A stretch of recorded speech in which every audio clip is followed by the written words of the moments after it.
Hello students, welcome to Charu's classes. Let's do question number 11 of exercise 10.2. A line perpendicular to the line segment joining the points 1, 0 and 2, 3 divides it in the ratio 1:9. 1:n. Find the equation of the line. So पहले इस question को समझते हैं. There is a line which is perpendicular to the line segment.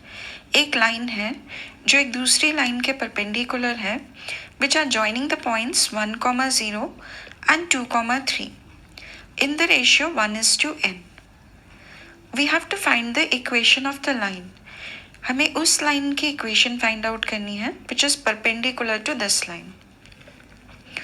तो line की equation find out करने के लिए एक हम इस पॉइंट को फाइंड आउट करेंगे और हम इस लाइन के स्लोप को फाइंड आउट करेंगे.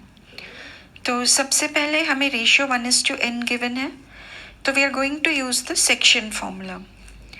According to the section formula, suppose ये पॉइंट C है, तो इस पॉइंट C का जो x कोऑर्डिनेट है that will be m into x2 plus n into x1 by m plus n and y coordinate होगा m into y2 plus n into y1 by m plus n, अगर ये ratio m:n है तो.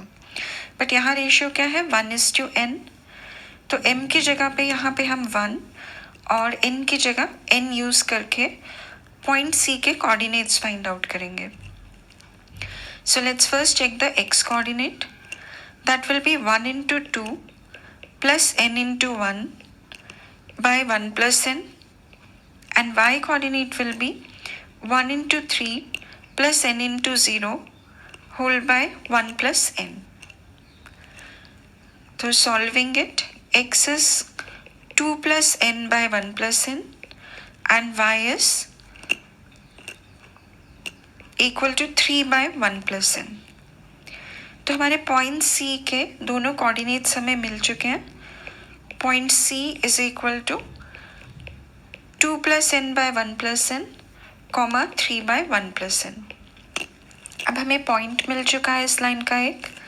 We are going to find the slope of this line.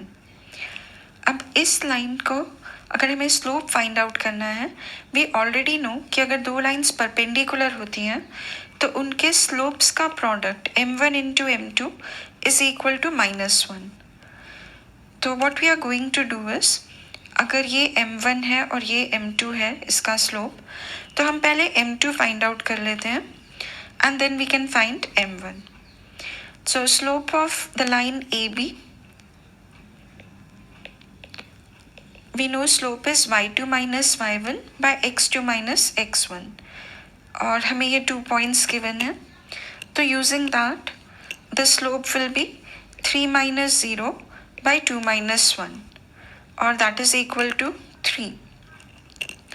AB का slope 3 है, that is हमारा m2 अगर 3 है तो m1 is equal to -1 by m2, that is -1 by 3.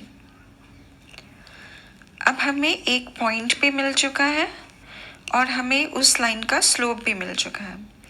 तो using the point slope form we are going to find the equation of the line. The equation of the line, as you know, that is y minus y1 is equal to m into x minus x1. So using it here, y minus 3 by 1 plus n is equal to -1 by 3, which is the slope, into x minus 2 plus n by 1 plus n. So let's solve this. This will be, we can cross multiply 3 on the left hand side. So we have 3 multiplied by, और यहाँ पे हम 1 plus n को दोनों जगह पे common denominator ले सकते हैं. तो we will have 3 into y into 1 plus n minus 3, because 3 के नीचे already 1 plus n है,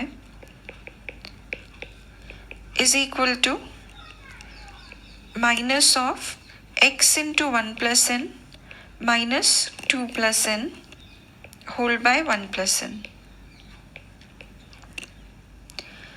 ये 1 plus n now it has become a complete denominator, तो हम इसको दोनों जगह से कैंसिल कर सकते हैं. So solving it, we are having 3 into y plus 3yn minus 9 is equal to minus x plus xn minus 2 minus n. इसे और सॉल्व करेंगे तो we are going to have 3y plus 3yn minus 9 is equal to minus x minus xn plus 2 plus n. तो यहाँ पे ज़्यादा like terms नहीं है. We can solve this minus 9 and plus 2. So we have our final equation, or we can take y terms and x terms common. तो हमारी equation बनेगी 3 plus 3n into y plus 1 plus n into x minus n minus 11 is equal to 0. तो ये है हमारी final equation of the line. Question number 12.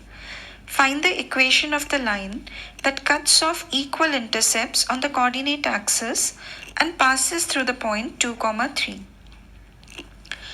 So we know that intercept form में हमारा equation of line होता है x by a plus y by b is equal to 1.